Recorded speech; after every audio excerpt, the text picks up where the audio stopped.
V letu molitve, s katerim se pripravljamo na obhajanje svetega leta 2025, boste slišali nekaj strani knjige Tomaža Špidlika Osnove krščanske duhovnosti, kjer avtor knjige govori o molitvi. Nadaljevali bomo z vsebino o osebni pobožnosti s poudarkom do Božje Matere Marije. Slišali boste tudi kratko predstavitev dobro poznanih molitev, kot so Rožni venec, Zdrava Marija, Pozdravljena kraljica, Angel Gospodov in Lavratanske litanije.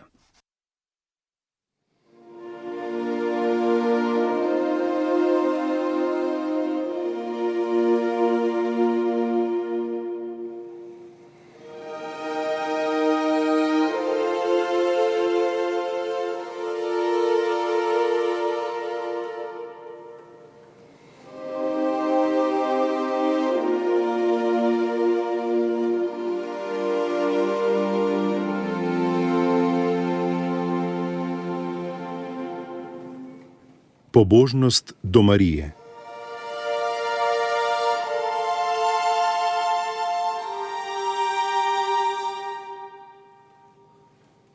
Resnični in popolni ideal krščanske popolnosti je Jezus Kristus, luč sveta.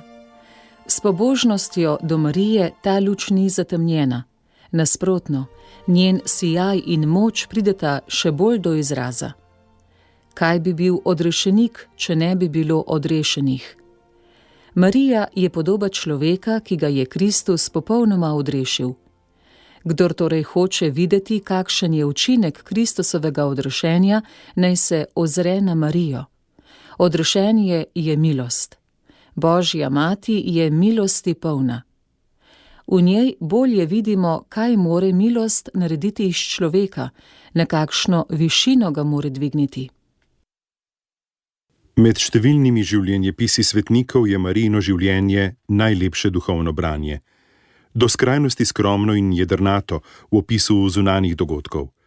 V evangeliju najdemo le nekaj vrstic, vendar nabito polnih notranjega smisla.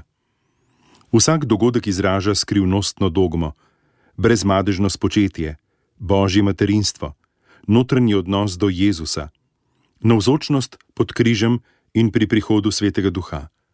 V nebovzetje. Na prvi pogled so bili v zgodovini cerkve še zgovornejši primeri kreposti. Heroji, mučenci, veliki govorniki, spokorniki, mistiki. Marijino življenje je z ozirom nanje vsakdanje in preprosto. Toda prav to nam služi kot opozorilo, naj se ne pustimo zapeljati zunanjemu videzu. Sveti Janez Damaščan in sveti Tomaž Akvinski sta to razliko izrazila z natančnimi pojmi. Poznamo kreposti in jih razlikujemo od orodij, sredstev, s katerimi hočemo doseči te kreposti. Smrt v mučeništvu, posti, bdenja, ekstaze, videnja, čudeži, vse te čudovite reči, o katerih govori življenje svetnikov, v življenju Božje Matere manjkajo. V sklopu njenega življenja se sploh ne bi dobro skladale. Ko so jih apokrifne legende dodale, so se pokazale kot izumetničene in nadležno odvečne prvine. Vse so samo orodja kreposti, zunanje manifestacije, ki jih ne potrebujemo. Ne za izražanje, ne za dokazovanje resničnih in temeljnih Marijinih kreposti. Ljubezni do Boga, ponižnosti, pokorščine Božji volji. Zato občudujemo v Marijinem življenju te temeljne poteze krščanskega ideala v vsej njihovi čistosti, preprostosti in izvorni lepoti. Včasih kdo ugovarja, da češčenje Marije odteguje od tega, kar je temeljno v veri, da se prakticira v sentimentalnih pobožnostih. Tisti, ki to počenjajo, pa da zanemarjajo sveto mašo. V nekaterih konkretnih primerih mora biti ugovor tudi upravičen, toda iz posameznih zlorab ni mogoče izvajati posplošenih sklepov in sodb. Sicer pa vse je ustvarjeno, da bi nas vodilo k Bogu, vendar nas more od Boga tudi odvračati. Toda to ne spreminja osnovnega načela o pravilni rabi ustvarjenih reči. In kdo je med Kristusovimi odrešenci popolnejši od Marije? V razpravi o Marijini hvali in dostojanstvu Dionizij Kartuzijan najprej našteva božje lastnosti: dobroto, previdnostno ljubezen, modrost. Nato pokaže, kako le-te odsevajo na največji svetnici vseh časov. Po nekem drugem srednjeveškem avtorju je Marija zvesti odmev božjega glasu, ki govori v stvarjenju. Gregor iz Rodosa piše: hočeš spoznati Boga? Beri Marijo, kakor knjigo, glej jo, kakor gledaš ogledalo, občuduj jo kot vzorno podobo. Če opredelimo modrost kot umetnost življenja in izkoriščanje možnosti in življenja, potem je Marija vir modrosti in učiteljica kreposti. Dogmi Marijinega brezmadežnega spočetja in vnebovzetja raztresenemu in nemirnemu svetu zgovorno kažeta izvorno in končno nedolžnost, edinost in lepoto vsega stvarjenja. Marija je Bogorodica, rodila je Boga na svet. Med vsemi medčloveškimi odnosi je najpopolnejši odnos zveza med materjo in otrokom. V Mariji je prav ta naravna zveza pobožanstvena v razmerje do Božjega Sina. Zato je ona najvišji zgled krščanske popolnosti. Človeško življenje postane češčenje samega Boga. Ne obstajata več dva ločena svetova, človeški in božji, vidni in nevidni, ki bi si bila nasprotna. Med seboj se prežemata in tvorita enoto. V mističnem pomenu velja to, kar je bilo rečeno apostolom in cerkvi: karkoli boste zavezali na zemlji, bo zavezano v nebesih. Teologi so Marijo imenovali soodrešiteljico. Cerkveni očetje so uporabljali naziv Nova Eva. Z besedo odrešenje zaznamujemo vse, kar je Jezus storil za nas na zemlji, njegovo življenje, delo in smrt. Edinost s Kristusom seveda pomeni edinost v dejavnosti. Reči, da je Marija soodrešiteljica, se more zdeti drzno, toda pomaga nam preseči preveč poenostavljeno nasprotje. Kristus je odrešenik, mi smo odrešenci. Res je, dejansko smo odrešeni. Vse Marijine prednosti, tudi brezmadežno spočetje, izhajajo iz Kristusovega odrešenja. Toda kdor je odrešen, prejema Kristusovo milost, Kristusovo življenje. Milost in življenje pomenita dejavnost. Odrešenec torej hkrati odrešuje in je soodrešitelj. Milost je osebni dar, toda v posamezni osebi je milost dana vsej cerkvi. Milost je življenje, moč Svetega Duha in ta ne more ostati nedejavna. Bog je tam, kjer deluje, kjer je dejaven, kjer odrešuje in posvečuje. Če je Marija milosti polna, je polna moči in duhovne dejavnosti. Je srednica vseh milosti, mati cerkve. Ideal stare zaveze je bila rodovitnost. Blagrovali so tiste, ki so imeli mnogo sinov in hčera. Kristus je preklel nerodovitno smokvo. Vse, kar je Bog ustvaril, je uresničenje njegove večno žive besede. Tudi živali se morajo množiti in napolniti zemljo. Nova zaveza tega osnovnega zakona življenja ne spremeni.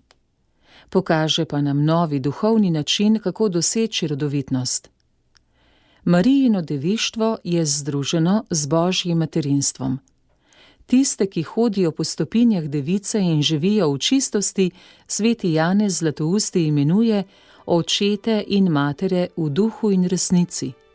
Ti rojevajo Božje otroke v duhovnem smislu.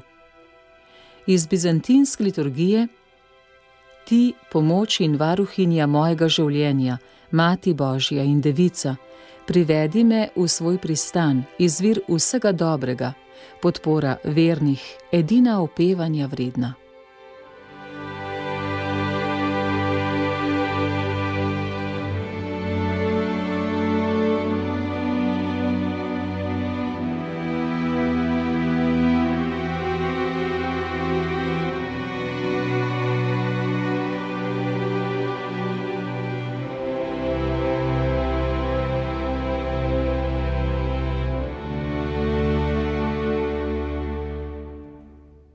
Rožni venec.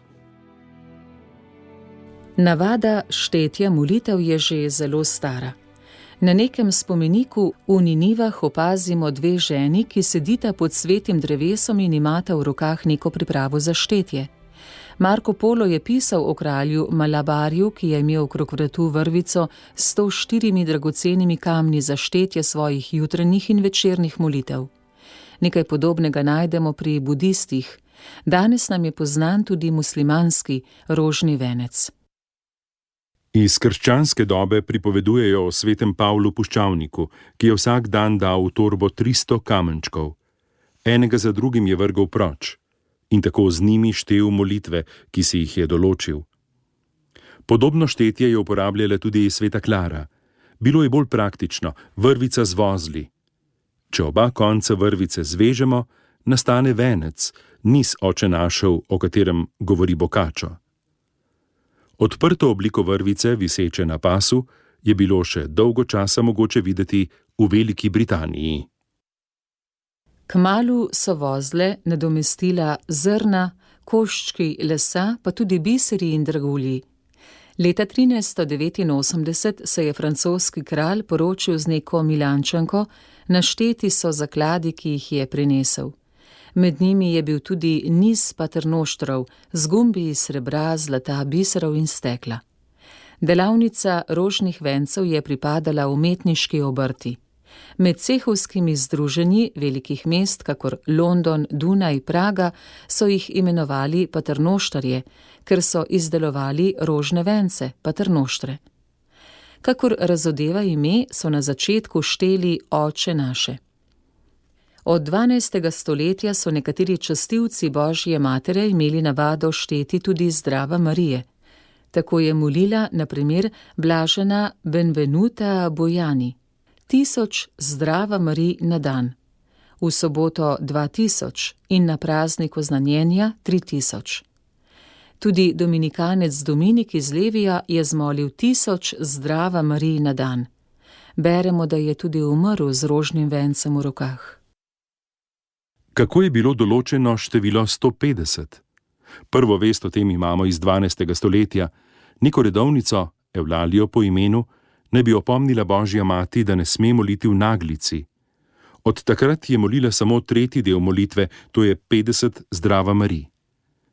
Tudi sveti Dominik, ki je po legendi avtor rožnega venca, je priporočal molitev 150 ali vsaj 50 Zdrava Marij. Razlog za to število je dovolj jasen. Menihi so vsak dan zmolili 150 psalmov, tretjino pa samo tisti, ki so imeli mnogo drugega nujnega dela. Dodajali so še psalme v čast Devici Mariji, tisti pa, ki niso znali brati, so molili enako število Oče našev in Zdrava Marij. Neka angleška knjiga iz 14. stoletja opisuje, kako so med določeno število Zdrava Marij urinili antifone.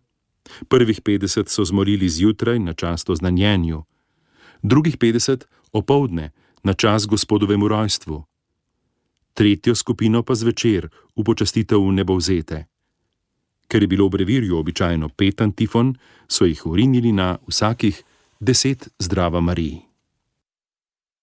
Končno obliko je rožni venec, kakor ga poznamo danes, dobil v 15. in 16. stoletju. Leta 1507 je neki menih iz samostana svete Brigite pisal, da nekateri dodajajo vsaki Zdrava Mariji kakšen dogodek iz Jezusovega življenja, vendar da je za preproste ljudi dovolj 50 Zdrava Marij in 5 Oče našev. Ime rožni venec pa ima pravzaprav nenavaden izvor. V srednjem veku so tako imenovali razprave iz moralke in zbirke zgledov za pridige. Leta 1500 so tiskali Teološki rožni vrt. Beseda je torej pomenila nekakšen priročnik. Metaforično so tako imenovali našo molitev, kakor da je priročnik pobožnega človeka. V 19. stoletju je ta molitev doživela pravi razcvet. Papež Leon XIII. Je napisal nekaj okrožnic, v katerih jo je toplo priporočal. Tako je na primer na predvečer leta 1883 zapisal: spodbujamo in rotimo vse, naj vsak dan vztrajno molijo rožni venec. Hkrati izjavljamo, da je želja našega srca, naj bi molili rožni venec v vseh stolnih cerkvah vsak dan, v župnijskih cerkvah pa vsaj vsako nedeljo in o praznikih. V okrožnici iz leta 1893 papež priporoča rožni venec kot najučinkovitejše orožje zoper nemoralnost. Zdi se nam, da 3 stvari vodijo h korupciji in izprijenosti javnega dobrega. Odpor do razumnega in modrega življenja. Odpor do prenašanja trpljenja in pozabljanje prihodnjega življenja, v katerem je vse naše upanje. Zoper ta zla našega časa lahko vzamemo kot odrešujoče zdravilo rožni venec. Premišljevanje veselih skrivnosti navdihuje tiste, ki pobožno molijo rožni venec, k ljubezni do razumnega in marljivega življenja, kakršnega moramo videti v nazareški družini. Proti drugemu zlu so žalostne skrivnosti in proti tretjemu častitljive. Rožni venec so priporočila velika marijanska prikazovanja v Lurdu, Fatimi in v La Salette. Ustanavljale so se bratovščine rožnega venca. Cerkev je to molitev povezala z mnogimi odpustki. Sredi 20. stoletja se je pojavil določen odpor zoper rožni venec. Nekaterim se zdi, da ta molitev ni primerna za razumnike, saj da je nastala v okolju preprostih ljudi, ki niso znali brati. Njena enoličnost in monotonost naj bi utrujala. Prepričani smo, da so ti ugovori izrečeni iskreno. A vendar je posebna moč te molitve prav v prvini, ki ji manjka, namreč intelektualni. Morda se motijo knjige, ki skušajo odpomoči tej pomanjkljivosti z umetnimi metodami, ter priporočajo premišljevanje skrivnosti posameznih 10 Zdrava Marij. Ne pozabimo, da je rožni venec v prvi vrsti molitev preprostega ljudstva, naših mater, naših romanj in naših večernih pobožnosti. V tem okolju je treba tudi iskati metode učenja molitve rožnega venca. Popolnoma naravno je, da razumniki iščejo sebi primernega razumniškega načina molitve ter govorijo z Bogom tako, kot so navajeni misliti. In vendar se prav razumniki dobro zavedajo težav s koncentracijo pri molitvi, saj tudi oni trpijo zaradi nenehne raztresenosti. Čim vzamejo v roke psalter, jim duha preplavi množica drugih misli, ki ovirajo osredotočenost na predmet napisanega ali izgovorjenega besedila molitve. Preprosti ljudje molijo drugače. Ne koncentrirajo se na eno stvar. Iščejo, kako bi povezali z Bogom vse, kar jim pride na misel. Mislijo na sorodnike, na sadove polja, na zdravje. In vsakemu takemu spominu dodajo Zdrava Marijo. V rožnem vencu jih je kar nekaj, 50 jih je dovolj za vse, kar teži srce. Takšna molitev očitno zahteva preprostost. Kdor jo je izgubil, ne more moliti rožnega venca. Toda izgubil je mnogo več, kot sam misli. Preprosto srce je namreč Bogu najbližje.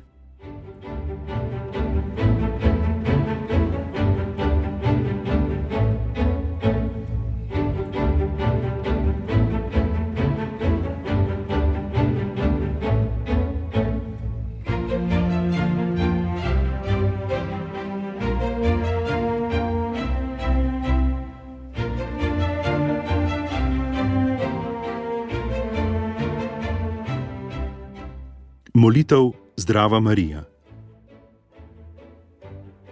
Kakor je Oče naš Gospodova molitev, tako je Zdrava Marija prva in najboljša marijanska molitev.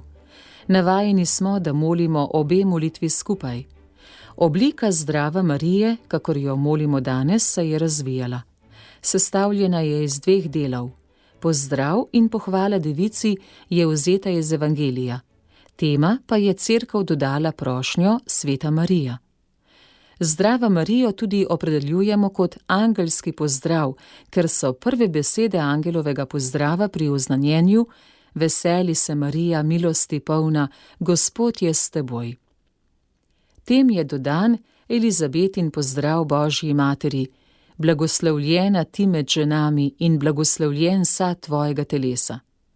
Da bi bilo besedilo jasnejše, dodajamo obe imeni, na začetku Marija in na koncu Jezus. Težko je reči, od kdaj kristjani kličejo Božjo mater s temi besedami. Združitev teh dveh vrstic evangelija najdemo v vzhodni, jeruzalemski liturgiji svetega Jakoba, v liturgiji svetega Marka, koptski, in svetega Janeza Zlatoustega v Konstantinopolu, kamor je prišel verjetno proti koncu 5. in začetku 6. stoletja. V tej dobi se dodaja tudi klicanje imena Marija, kakor opažamo v liturgiji svetega Bazilija. Ime Jezus na koncu beremo prvič v koptski liturgiji, morda v 5. stoletju, na zahodu šele v 12. Tedaj se je začelo pogosto moliti Zdrava Marijo, ki so jo dodajali Oče našu in veri. Navado so razširili srednjeveški beraški redovi, cisterciani, premonstratenci, dominikanci, serviti in drugi. Vendar samo prvo polovico. Druga polovica, sveta Marija, se pojavi šele v 16. stoletju kot razširitev prvega vzklika iz litanij Sveta Marija, prosi za nas. Ta razširitev je bila včasih močnejša, drugič šibkejša. Od 15. stoletja so v Italiji poznali mnoge pesmi z akrostihom, v katerih so se kitice začenjale s posameznimi besedami Zdrava Marije. To pomeni, da je bila molitev že splošno znana in v današnji obliki že uporabljena. V času reformacije se je pojavil določen odpor zoper marijanske molitve.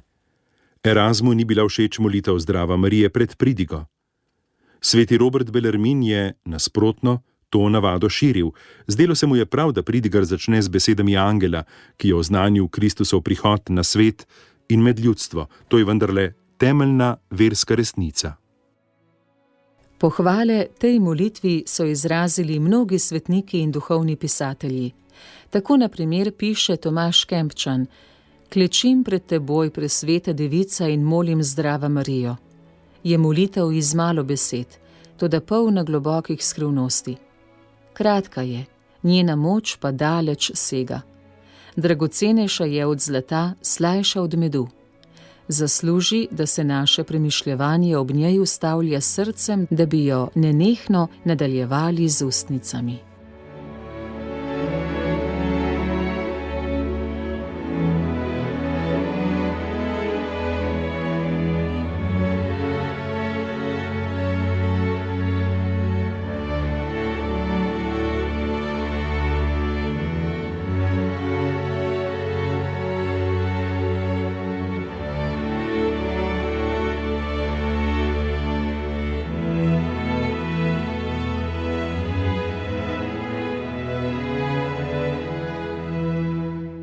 Molitev Pozdravljena kraljica. Kdo je avtor antifone Pozdravljena kraljica? Španska kronika iz 12. stoletja hvali škofa Petra iz Kompostele, da je prevedel iz grščine himno Pozdravljena kraljica, mater usmiljanja, v tem jeziku sestavljeno od apostolov. Tisti, ki so mislili, da je molitev res grškega izvora, so jo pripisovali svetemu Atanaziju ali svetemu Janezu Zlatoustem. Srednjeveške legende so zatrjevale, da so angeli naučili to molitev svetega Bernarda ali dva novinca, ki sta se potapljala. Dejansko beremo celotno besedilo v starejših rokopisih. Tudi ni res, da bi sveti Bernard dodal o milostljiva, o dobrotljiva, o sladka devica Marija med svojim srečanjem s cesarjem Konradom III. Avtorske pravice, če jim rečemo tako, verjetno pripadajo Hermanu Kontraktusu. Najstarejši rokopisi so iz samostana Reichenau, kjer je on živel. Že v 12. stoletju so začeli prepevati to antifono med procesijami v samostanu Cluny. Pozneje so cistercijanski menihi uvedli navado, ki traja še danes, ko prepevamo ali molimo to molitev zvečer po psalmih. Francoski kralj Ludvik ima zaslugo, da je prešla v splošno rabo. V času reformacije so se pojavili ugovori tudi zoper to molitev. Ni manjkalo celo takih, ki so spremenili slovnični spol, kakor da bi bila molitev k Kristusu. Janzenisti so jo hoteli okrniti ali spremeniti izraz, kjer kličemo Marijo, naše upanje, in neposredno obračanje k njej, k tebi, vpijemo, zdihujemo. Pisatelji baročne dobe so predložili mnoge meditacije in pridige o tej molitvi, ki se je po letu 1884 z odlokom Leona XIII. Vse do nove pokoncilske ureditve molila na koncu vsake svete maše.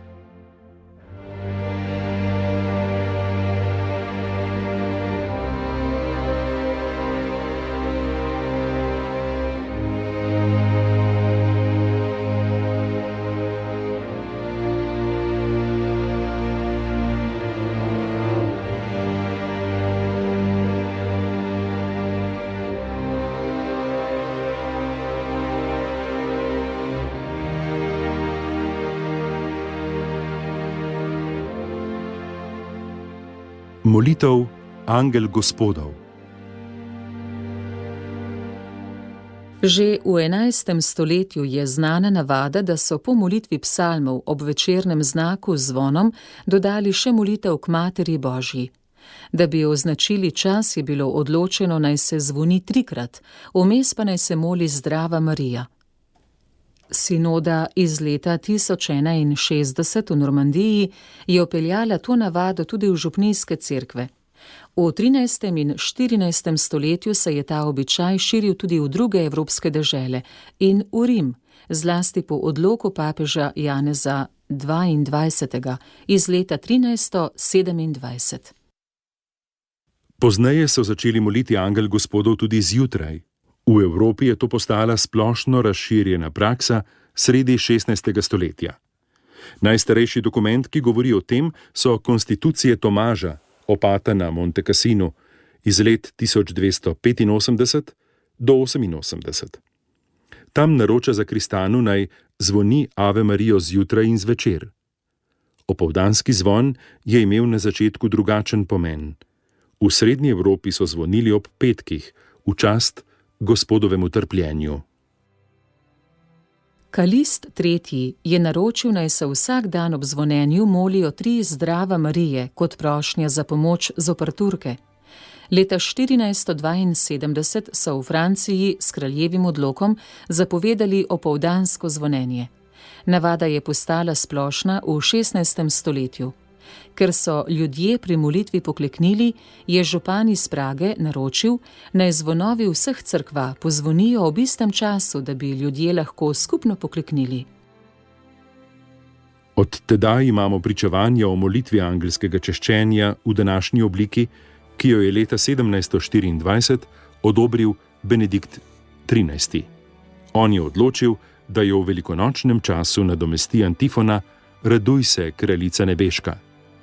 Leta 1815 je Pij VII. Naročil, naj se doda 3-krat slava očetu, da bi se zahvalili presveti trojici za darove, podeljene blaženi devici in zlasti za njeno nebovzetje.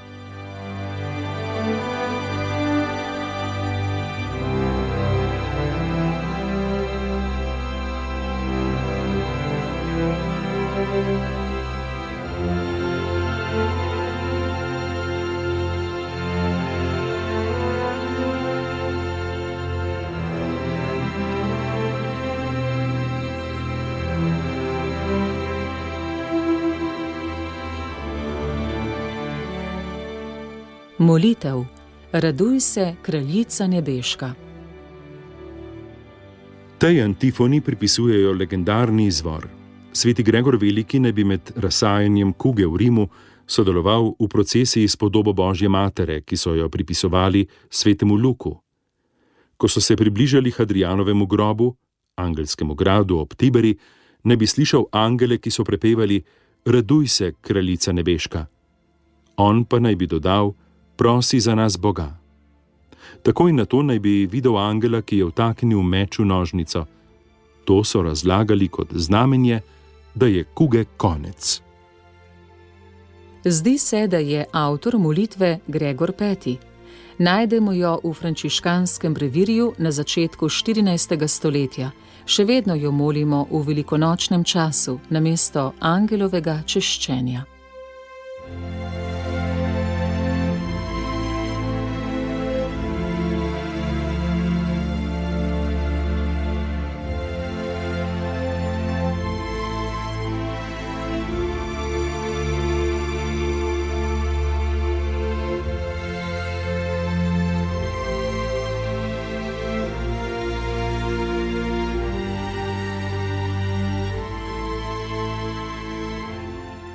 Molitev pod tvoje varstvo pribežimo.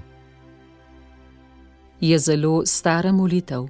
Najdemo jo z majhnimi različicami v rimskem, ambrozijanskem in bizantinskem obredu. Celotno latinsko besedilo beremo v Liber Responsalis iz 10. stoletja.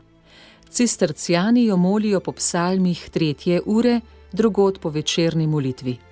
Leta 1838 so našli besedilo zapisano na egiptovskem papirusu. To dokazuje, da mora molitev izvirati iz 3. ali 4. stoletja. Je torej najstarejša izmed znanih marijanskih molitev.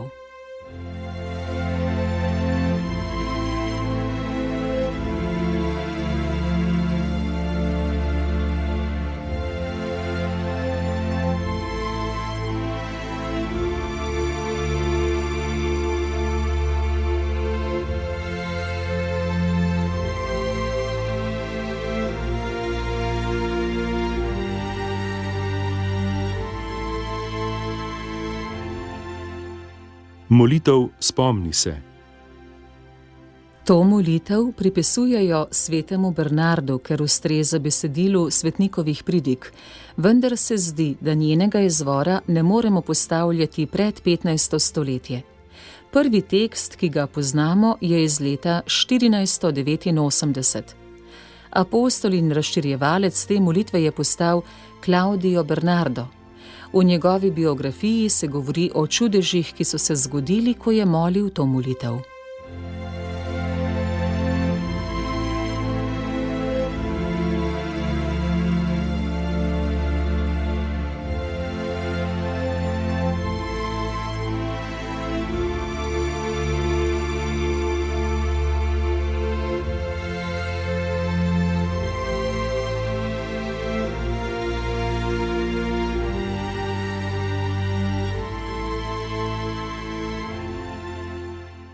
Lavretanske litanije. Ta molitev proslavlja Mater Božjo z naslovi vzetimi iz Svetega pisma in cerkvenih očetov. Grška beseda litanija pomeni prošnjo. V liturgiji se ta pojem navezuje na dialoške molitve, v katerih eden moli naprej, drugi pa odgovarjajo. Na Zahodu uporabljamo to metodo predvsem med procesijami. Zato včasih litanije tudi istovetijo s procesijo. Na začetku se s temi molitvami obračamo k Bogu za razne potrebe ljudstva. Na vzhodu so bile poznane že v 3. stoletju. Pozneje so jih uporabljali tudi svetnikom na čast. Marijanske litanije razvijajo 3 vzklike, ki so v litanijah vseh svetnikov. Sveta Marija, Sveta Mati Božja, Sveta Devic Devica. Neke vrste marijanskih litanij so poznali že v 7. stoletju v Španiji. V pokrajini Veneto so že leta 1280 prepevali dolge litanije med procesijami s podobo Božje matere, vedno ponavljajoč: Sveta Marija, z dodajanjem drugih naslovov in drugih marijanskih podob. V 16. stoletju je bilo veliko podobnih litanij. V Loretu so vsak dan molili druge litanije. Leta 1601 je Klemen VIII prepovedal sestavljati nove in odobril za javno bogoslužje samo litanije vseh svetnikov in med marijanskimi samo lavretanske litanije, sestavljene pretežno z naslovi iz Svetega pisma. Sveta kongregacija za obrede je leta 1631 prepovedala dodajati nove vzklike brez predhodnega dovoljenja. Pozneje so jih z dovoljenjem dodali še 7. 2 po razglašenju dogam. kraljica brez madeža izvirnega greha spočeta in kraljica v nebesa vzeta. Leon XIII. Je uvedel kraljica presvetega rožnega venca in mati dobrega sveta. V času prve svetovne vojne so dodali kraljica miru, poznaje še mati cerkve in kraljica družine. Papež Frančišek je dodal še 3 vzklike: mati usmiljenja, mati upanja, tolažba migrantov.